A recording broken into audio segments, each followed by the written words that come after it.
Opa, vamos lá!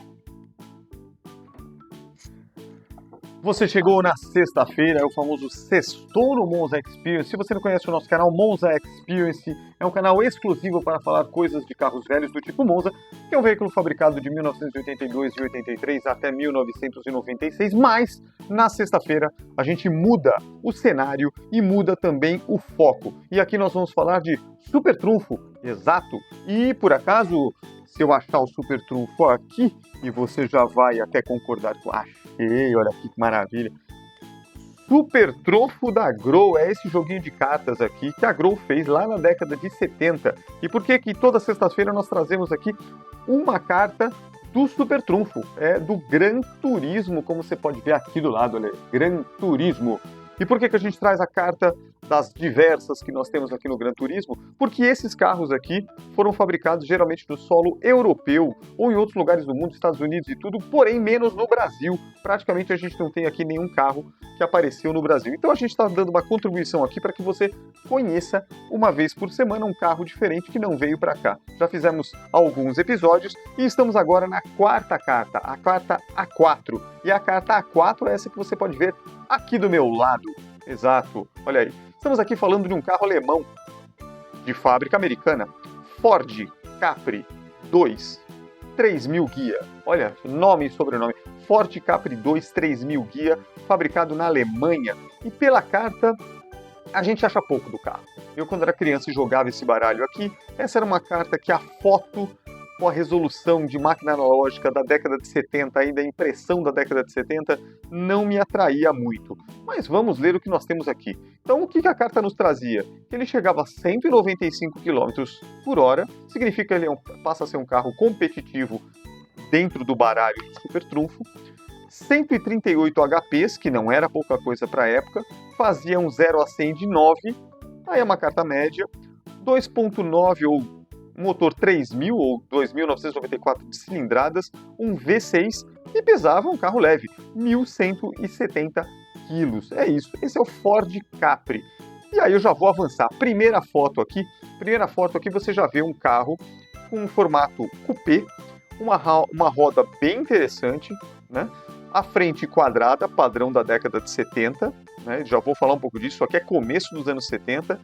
E esta foto aqui já com modelo de propaganda da Ford, a Capri, que era para mostrar um carro arrojado, com grande porta-malas, super confiável e etc. Inclusive coloca lá o casal com um aviador, um avião pequenininho, não sei se é um Cessna, nem sei se existia Cessna, sei lá, um avião qualquer da Confederação Brasileira de Futebol, CBF lá no fundo, não, sei lá o que é isso. Enfim, vamos falar um pouco, enquanto você olha essa cena bonita com essa cor bonita. Então, este carro, o Ford Capri 2, ele foi lançado em 25 de fevereiro de 1974. Exato. Ford lance la Capri 2, une toute nouvelle voiture à la ligne racée. Capri 2, une gamme de moteurs nerveux à partir de 7 chevaux. Capri 2, de la place pour tous, de la place pour tout. Une large troisième porte, des sièges arrière qui se rabattent pour encore plus d'espace. La nouvelle Capri 2, de la race et du coffre. Dès aujourd'hui, chez votre concessionnaire Ford. Mas já é o 2. O primeiro carro da Capri, o Ford Capri, né, ele revendeu em torno de 1.200.000 carros na sua primeira versão, e isso aconteceu antes da crise do petróleo de 1973. Né? Por quê? Porque passou a ser um carro gastão, etc. Então, o primeiro modelo vendeu uma bagatela aí grande, e com isso a Ford fez o modelo 2. A Ford optou por transformar o carro, né, a versão 2, adaptada à condução cotidiana. Então ele passou a ter um capô um pouco mais curto do que a primeira versão, passou a ter uma cabine, um habitáculo maior e fez uma adoção da parte traseira, o famoso hatchback, o acesso ao porta-malas de 630 litros. É isso, e olha a segunda foto agora ele de perfil, numa cor diferente, na famosa roda de 4 furos, a mesma roda, esse modelo da Ford aqui esportivo, é a mesma roda que ocupou o nosso episódio da semana passada, exatamente, o nosso querido Ford Escort, o MK2 que não veio para o Brasil. Aqui é um Capri, um carro maior. carroceria hatchback, uma cara bastante parecida com talvez uma linha meio Mustang, uma linha meio Maverick. O Capri não chegou no Brasil, mas teria sido obviamente um sucesso. Eu acho ele mais bonito do que o Ford Maverick. Olha que interessante. E já numa versão esportiva. Falando um pouco mais quando você olha esse nosso querido vermelho, né? Então, foi um veículo bem evoluído, né? Considerado pela crítica da época, poucos problemas de confiabilidade. Vendeu bastante na primeira versão, debugou o carro, como a gente chama, quer dizer, tirou os problemas do carro. A versão 2 foi um sucesso. Aqui de traseira, ó, mais uma foto. Essa é uma versão, ó, com uma roda um pouco diferente. Também a sua rodinha ali bonitinha. Esse aqui com capota hatchback, porém de vinil. E repara no porta-mala, isso aqui lembra um pouco, talvez, o primeiro Passat da Volkswagen na década de 70, que você tinha a carroceria hatchback e a tampa do porta-mala também levantava o vidro traseiro. E isso facilitava e muito a forma de você colocar coisas no porta-mala, ou seja, a capacidade volumétrica do porta-mala e o acesso ao porta-mala. Aqui não é diferente. E olha que interessante, capota de vinil, a capota abre completo com o vidro inclusive e com desembaçador também, você pode ver pelas linhas, mas limpador de vidro traseiro, teto solar. E esse aqui, se você percebeu em cima da lanterna, está escrito Automatic. Olha que bonitinho, um carro bem resolvido. Olha que a coisa um pouco denuncia a idade, esse friso lateral aí, grudado aí na lateral do carro, que fica um pouco menos esportivo. Muito bem, então foi o primeiro Ford hatchback na Europa, começa daí, acho que daí tem uma novidade boa. Modelos começavam a ser um sucesso de venda, o hatchback começou naquele momento a ser sucesso, os sedãs ainda dominavam. E detalhe, se você não sabe, uma particularidade, o modelo hatchback foi patenteado, foi o primeiro registro que se tem, foi na Renault. Renault nos anos 60, a Ford começa a ter sucesso com um modelo hatchback, no caso aqui, o Ford Capri. Ford, veículo bem evoluído, poucos problemas de confiabilidade, já falei para você. Falando de mecânica, e aí eu já vou avançar mais uma fotinho aqui. Olha aqui, ó. Aqui você já vê de frente, numa paisagem, uma outra roda, os faróis quadrados que começavam a tirar lugar dos faróis redondos, o mesmo carro, a sua frente aqui grande, longa, né? E você já tem, inclusive, o para-brisa laminado. Olha aqui, aqueles reflexos no para-brisa aqui, você já vê que é um laminado. Então tem aquela lâmina de vidro que tem a ver com segurança. Além de ser temperado, que é quando bate ele faz aquele monte de pedacinho e quebra, você tem uma lâmina, laminado. Ele segura os caquinhos para que, no caso de uma colisão, ou enfim, no caso de uma quebra de para-brisa, os cacos não voem para o rosto dos passageiros. Pode parecer besteira, mas meu pai uma vez sofreu um acidente com um Fusca que não tinha o para-brisa, mesmo pequenininho, laminado, e todo mundo dentro do carro ficou cortado com a colisão que aconteceu. Mecanicamente, o Capri 2 era similar à primeira versão, tá? A carroceria sofreu um ajuste e um painel e um volante mais moderno. Segura a parte do painel e do volante que nós vamos fazer um especial nesse episódio aqui que você vai curtir, além de mostrar bem os detalhes. Você vai ver que é um painel muito, mas absolutamente muito completo. O Capri era muito fácil de ser identificado na rua. A frentona dele acabava sendo única. E mais uma foto, e aqui nesta foto aqui, uma particularidade. Você já tem, e olha na traseira, duas coisas que parecem ser similares para a gente. A primeira delas é a lanterna. Modelo Ford, ele lembra muito a lanterna do Escort MK3 que veio para o Brasil. O que é isso? A lanterna bem definida na cor de seta, lanterna, luz de ré e refletores ou luz de neblina, e você tem aquele angulado, aquele serrilhado na lanterna, que foi muito comum no Escort, especialmente nos primeiros Escorts que chegaram por aqui. Um aerofólio na versão esportiva, que era essa aqui, era um Capri 3.0 guia, era uma versão luxuosa, porém, de qualquer forma, com alta performance, motor V6, já falamos um pouco dele também. E você tem aí um aerofólio também de plástico, para-choques na cor preta e duas saídas de escapamento, um V6. Então, evidentemente, aí tinha um 6 em 2 lá na frente, né? Os 6 cilindros do motor, 3 de cada lado. E depois eu vou mostrar isso também no detalhe, percorriam ao longo do assoalho do carro 2 abafadores e, portanto, 2 saídas de escapamento. Na Alemanha, onde foi desenvolvido, o Capra era oferecido com motores, diversas motorizações. Então, motor 4 cilindros de 1.3 litros, e esse era bem manco, ele rendia 55 cavalos, pouco mais que um Fusca. Tinha a versão 1.6 litros, que já pulava para 72 cavalos, para a época um carro relativamente competitivo. Tinha um 1.6 litro GT, o GT era 2.0, e aí já entregava em duas versões, ele podia entregar 88 cavalos ou 99 cavalos. Então, quer dizer, existia uma variedade grande de motorizações que o comprador podia ter, tá? E já no Reino, isso na Alemanha. No Reino Unido, aí sim, o Capra era oferecido na versão V6 de 2.3 litros, começando, ou de 3 litros. A versão de 2.3 litros V6 entregava 108 cavalos, portanto, 9 cavalinhos a mais do que a versão 4 cilindros 2.0, 108. Mas se você fosse para a versão 3 litros, aí a brincadeira mudava para 140 cavalos. 140 cavalos, motor 3000 V6, já era para a época algo bem interessante. Eu vou avançar mais uma, e aí parece que não tem nada a ver. Este cara que você está vendo aqui é o Jack Stewart. O Jack Stewart ainda vive, tem 80 e tantos anos de idade. E a grande vantagem, para quem não conhece, ou quem não lembra e só conheceu Ayrton Senna, Nelson Piquet e Fittipaldi na Fórmula 1, Jack Stewart fez a mesma coisa que o Senna fez, porém, anos antes. Jack Stewart ganhou 3 campeonatos. É um tricampeão mundial de Fórmula 1, piloto britânico. E o último título que ele ganhou foi o título de 1973, o torneio de F1 de 73. Eu separei aqui um videozinho com a transmissão ao vivo da época, 73, que é a corrida final em Nürburgring, na Alemanha, onde ele recebe o título. E o que eu achei interessante, que vocês vão curtir agora num trechinho rápido do vídeo, eu fiz uns cortes aí, é que não só ele ganha o campeonato, como para nós brasileiros fica interessante porque na chamada dos pilotos com o término do campeonato ou na prova, você encontra 2 brasileiros. Sim, os irmãos Fittipaldi.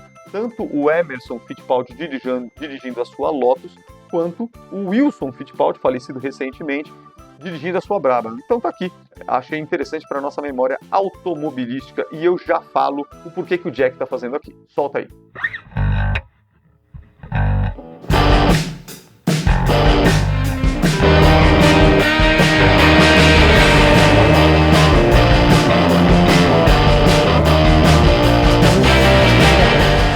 Those days, a bit of oil come out of Peterson's car. That's not a good sight, and not a bad start, but my teammate made a bomber of a start. Ronnie Peterson out dragging me down there as I can't even remember, 5th gear up there.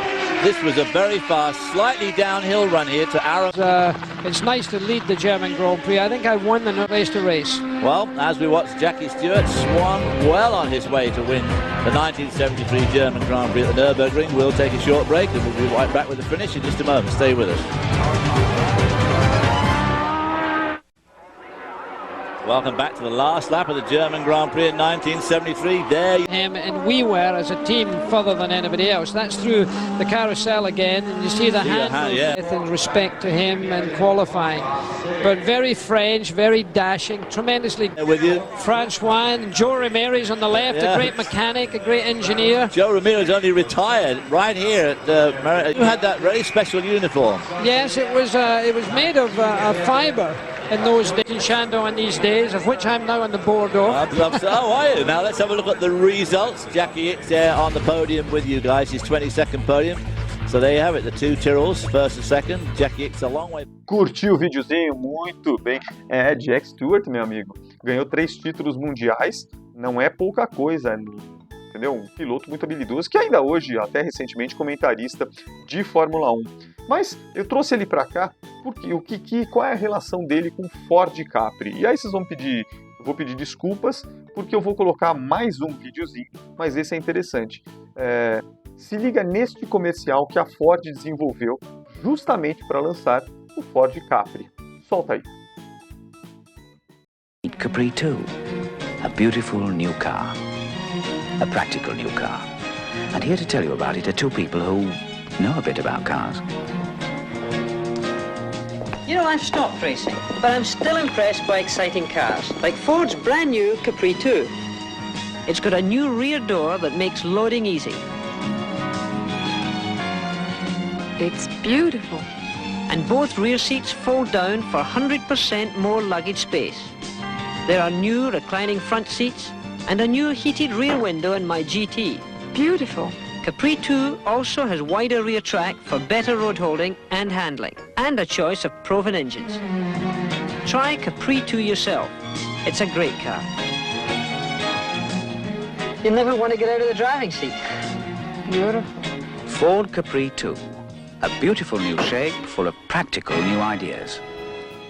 Curtiram o videozinho do Jack? Muito legal. Então eu vou avançar aqui a fotinho. Você tem aqui a bunda, a traseira do Ford Capri 3.0 Ghia. Olha aqui você vê o detalhe daquilo que eu falei agora há pouco. Então você vê as lanternas parecidas com a do Ford Escort MK3, parecidas no seu estilo, as duas saídas de escapamento bem bonitas aí, o famoso aerofólio e o adesivo Capri 3.0 Ghia, que você pode ver aqui nesta foto, aqui é uma imagem recente de um veículo restaurado, mas que está aparentemente impecável. É isso aí.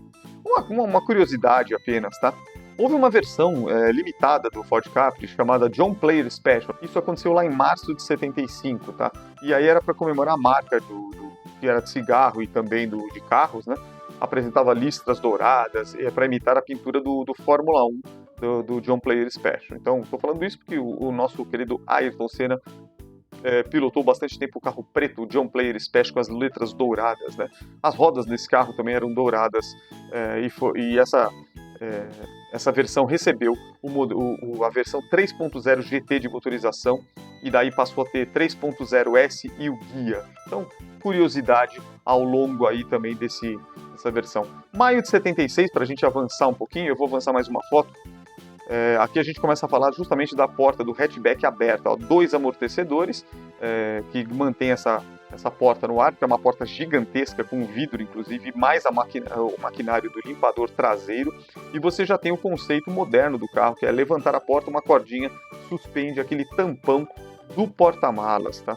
Vou avançar mais uma aqui, agora o interior do porta-malas, e você tem a quinta roda, é uma quinta roda de ferro, mas é uma quinta roda, e o bocal de abastecimento. Então, na verdade, você tem a lateral do carro com bocal, existe aí uma coifa de borracha para impedir que ocorra algum tipo de vazamento para o interior do carro. O tanque, obviamente, você não tem acesso por aqui na carroceria do carro, está embaixo do carro, mas você tem o porta-step. Então, quer dizer, e isso é uma tampa interna, quer dizer, você fecha essa tampa e passa a colocar as malas em cima, e aí sim você tem acesso à capacidade volumétrica do porta-malas, tá? Então, importante. Em maio de 76, começaram a correr quedas nas vendas, né? Foram encerrados, a partir daquele ano, o 3.0 GT. E a Ford ficou apenas com o 3.0 e o Ghia. Reino Unido. A fábrica interrompeu a produção e transferiu para a cidade de Colônia, na Alemanha. Outro ponto importante. Já nos Estados Unidos, a produção também ocorria, tá? A produção se encerra, porém, um ano depois. Em 1977, e foram produzidos 513.500 unidades ao longo daquele ano. Mais uma fotinho agora da parte inferior do carro, e aqui você vê o que eu falei, você tem uma tração traseira, portanto você vê aí um eixo com diferencial, suspensão traseira no modelo antigo, feixes de mola, estão aqui, com os famosos jumelinhos ali, e você tem a carroceria com 2 grandes abafadores, o famoso 6 em 2, saindo lá da frente do motor, 2 grandes abafadores que percorriam por cima do eixo do diferencial e chegavam naquelas ponteiras de escapamento que você viu. Agora vai ficar interessante, porque a gente começa a mostrar a lateral do carro, aqui na versão inglesa, né? Portanto, com direção do lado direito do automóvel, mas o painel não muda. E aí, eu vou mostrar esse painel num outro clipe. Separei um clipe de um carro restaurado para mostrar este painel e um pouquinho do barulhinho do motor.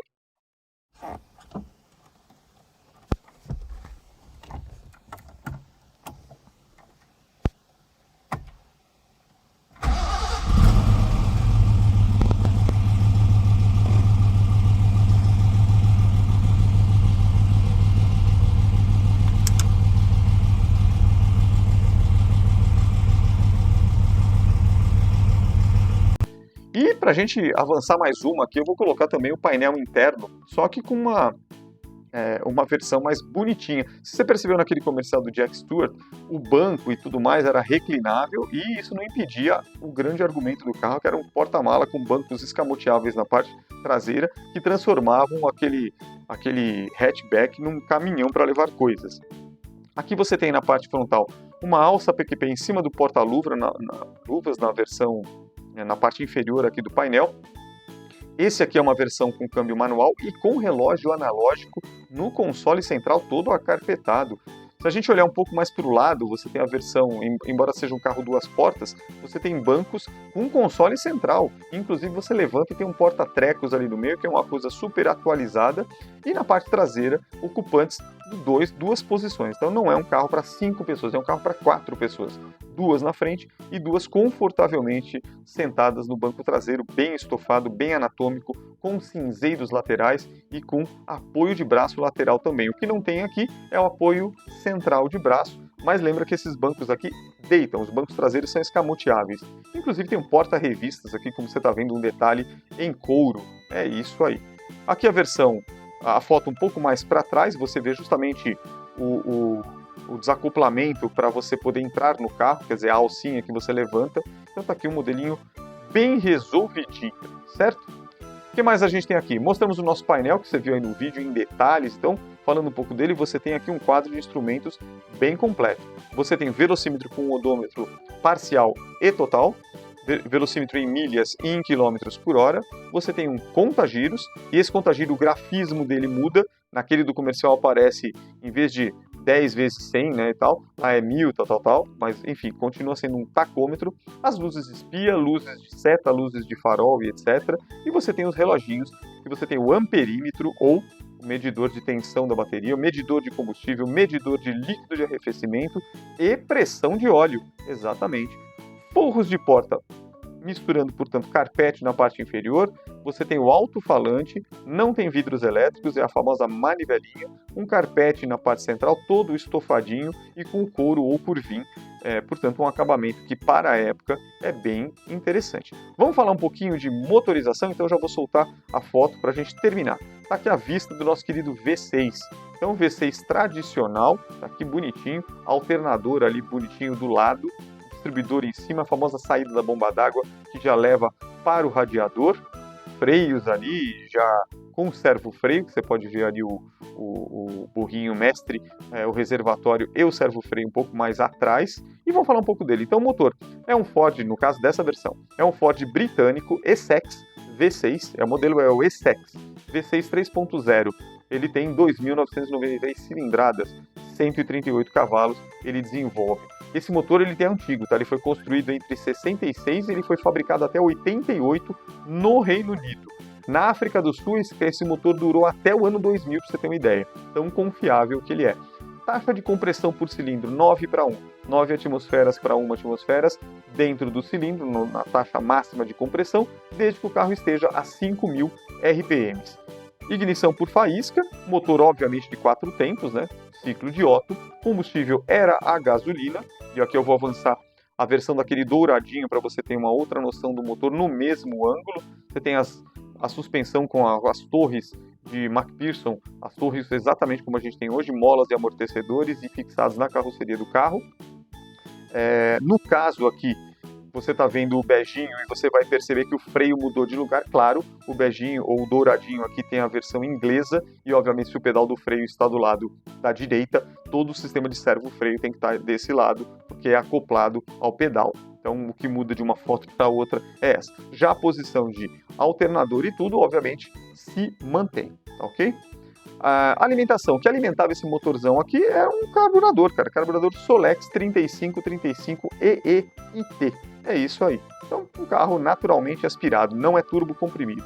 Aqui a versão lateral, a foto lateral da versão douradinha também, só para você ter o detalhe e você ver as tampas de válvula do V6, obviamente uma de cada lado, com distribuidor central. Válvulas por cilindro são 2. O câmbio, nesse versão aqui, manual, é um câmbio Ford Type 5 de 4 marchas, não tinha quinta marcha. Já a versão automática que a gente viu numa foto lá atrás, recebia a versão de câmbio automático C3, que era oferecida em todos os modelos, e esse opcional de câmbio automático passou a ser o mais pedido. E, na verdade, a Ford recebeu tanto pedido que passou a fabricar a versão manual como opcional. É isso. Freios só para frente fechar, a disco na dianteira e a tambor na traseira. E é isso, pessoal. Então a nossa carta 4 Ford Capri, como você pode ver aqui do meu lado, foi a abordada desta sexta-feira no nosso querido Sextou do Super Trunfo Gran Turismo da Grol. Espero que vocês tenham gostado. Se gostaram, já deixa o nosso querido like ali, já vire inscrito no canal. E se você ainda gosta de apoiar os nossos vídeos, você inclusive clica no Seja Membro aqui embaixo, ó. Tá vendo aqui embaixo? Exato. Seja Membro, que por apenas R$ 4,99 você ajuda o canal a produzir conteúdo. Lembrando que o membro, ele recebe um vídeo extra aos domingos. Que inclusive tem um vídeo muito legal. A gente começou a fazer, mano, o primeiro vídeo de mecânica, história do automóvel e mecânica de automóvel, o que é muito legal, vocês vão curtir. Tem uma história até os dias de hoje, com tudo o que aconteceu há mais de um século, dos primeiros automóveis, lá de 1860, o primeiro automóvel feito, o surgimento de Daimler e Benz e por aí vai. E vamos chegar inclusive no funcionamento das peças, um episódio por semana aos domingos, e aí sim, exclusivamente para os nossos queridos membros. Valeu e até a próxima!